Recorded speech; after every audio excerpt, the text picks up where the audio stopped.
कि गौ सेवा से बहुत जल्दी शरीर पवित्र होता है, हृदय भी पवित्र होता है और गोविंद भी प्रसन्न होते हैं। यदि गाय घर में पाली जाए या गौशाला खोली जाए और गौओं की सेवा की जाए, जिनके पास अर्थ है, भाव है, भगवान स्वयं श्री कृष्णचंद्र जी ने गौ सेवा स्वीकार की, गौ में चराई। गौओं की परिक्रमा करने से, जैसे आप प्रभु के बिहारी जी के मंदिर की 4 परिक्रमा करें तो जो फल आपको मिलेगा वही गाय की 4 परिक्रमा कर ले तो आपको प्राप्त हो जाएगा।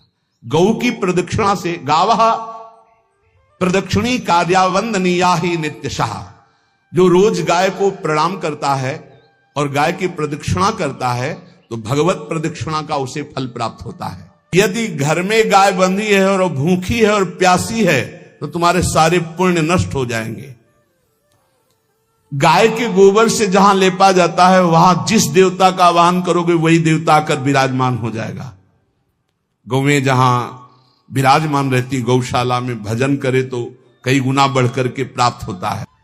जहां गौएं विराजमान होती हैं वो बड़ा पवित्र दिव्य तीर्थ स्थल माना जाता है। अपवित्र भूमि में भी यदि गाय के गोबर का लेप कर दिया जाए तो परम पवित्र मानी जाती है। गाय बहुत पवित्र, जहां वो बैठती है, जहां वो मूत्र त्याग करती, गोबर त्याग करती, वो स्थान तीर्थ तुल्य पवित्र माना जाता है।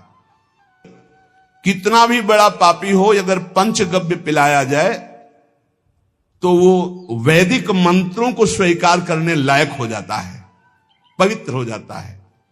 पंचगव्य में 5 चीजें गाय की होती है: गाय का मूत्र, गाय का गोबर, गाय का दूध, गाय का दही और गाय का घी। ये 5 मिलाकर पंचगव्य पिलाया गया था। पहली बार जब वैदिक मंत्र दिया गया था तो पंचगव्य बनवाया था गुरुदेव भगवान ने संन्यास, और वो पिलाया था। ये पंचगव्य पिलाने से अपवित्रता का नाश होकर पवित्रता का संचार होता है। इसलिए धन्य है उनका जीवन जो गौ सेवा परायण है भगवत भाव से। गाय में साक्षात भगवान का भाव रखकर गौ सेवा करते हैं। गाय बंदी हो घर में, वो प्यासी है और भूखी है, तुम्हारे सुकृत नष्ट हो जाएंगे। तृषिता गौर गृहे बद्धा, क्योंकि तुम्हारे पास है, सेवा करना चाहिए। यो वै गाम प्रतिसिद्धेन्तो चरंतिम च स्वतरणम नरहा तस्य पूर्वे च पितरः कंपन्ते पतनोन्मुखा। यदि गाय हरी हरी घास चर रही कहीं और तुमने डंडा ऊपर प्रहार किया, लाठी मारी, तो तुम्हारे पितर खोपड़ी के बल नरक जाने के लिए तैयार हो गए। ये लिखा है कि जो प्रतिदिन अग्रग्रासे परोभावा कर्तव्यो भक्ति तोन्वहम अकृत्वा स्वयं आहारम कुर्वम नापनोति दुर्गतिम। जे ही तुम्हारे गृहस्थ में, घरों में पहले होता था, अब तो भगवान जाने, जे ही पहली रोटी तवा में गई तो वो निकाल करके पक्की रखी जाती थी गौग्रास के लिए, पहला रसोई में। तो इसमें लिखा प्रतिदिन स्वभोजनम, पहले स्वयं भोजन न करके गाय के लिए ग्रास निकालना चाहिए। हाँ, गौ को माता की पदवी दी गई, जहां गौ को हम आराध्य देव के रूप में मानते हैं, आराधना करते हैं। गौ रक्षा, गौ सेवा, ये बहुत बड़ा इसमें छुपा हुआ है। स्वयं भगवान अवतरित होकर गौ रक्षा, जब गाय के रूप में पृथ्वी रमाती तो भगवान का अवतार हुआ है। बड़ा विचित्र समय आता चला जा रहा है कि अब आधुनिक यंत्रों की ऐसी सेवाएं हो गई बड़ी बड़ी कि अब न बैल की जरूरत है, और ऐसे दूध की महंगाई बन गई कि अब देसी गाय 2 लीटर 3 लीटर 4 लीटर, और ऐसी ऐसी कि 20-20 25-25 लीटर दे तो कौन देसी गाय को। तो गौओं का सेवा का भावना शास्त्र आज्ञा करता है। जो प्रतिदिन गौग्रास निकालता है, अर्पित करता है, तो उसको अग्निहोत्र करने का फल मिलता है, उसके पितरों को तृप्ति मिलती है और समस्त देवताओं के पूजन का फल मिल जाता है जो गौग्रास निकाल। जिनके पास अर्थव्यवस्था, जो गृहस्थ धर्म में है या जिनके पास अर्थ है, कुछ रोज 1 रुपया निकालो। हम कह रहे रोज निकालो तो महीने में 30 रुपया होते। 30 रुपया में एक गाय को हरी घास तो एक टाइम पवा ही सकते हो ना। बहुत नहीं है तो 1-1 रुपया निकाल के अगर एक गाय को चारा दोगे तो एक बार का भोजन तो हो ही सकता है। 30 रुपया में हरी घास जाकर के उसके एक बार तो पवा दोगे ना। अग्रग्रासे परोभावा कर्तव्य भक्तितोन हम, भक्ति पूर्वक गाय को एक ग्रास भोजन में 1 रोटी तो निकालना चाहिए गाय के लिए, ऐसा शास्त्र आज्ञा कहता है।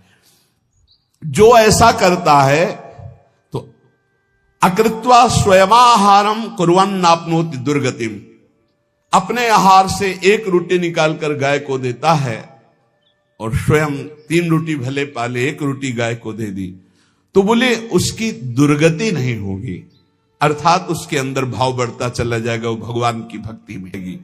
जो सदैव गौ सेवा करता है, उसके डांस मच्छर हटाता है, स्नान कराता है, पीठ में हाथ फेरता है, उसके पूर्वज जो पितर होते हैं वो नाच पड़ते हैं, उनका मंगल होना शुरू हो जाता है कि हमारे वंश में गौ सेवक पैदा हुआ, बड़ा भाग्यवान है और वो गौ के द्वारा हमें तार देगा, ऐसा भाव।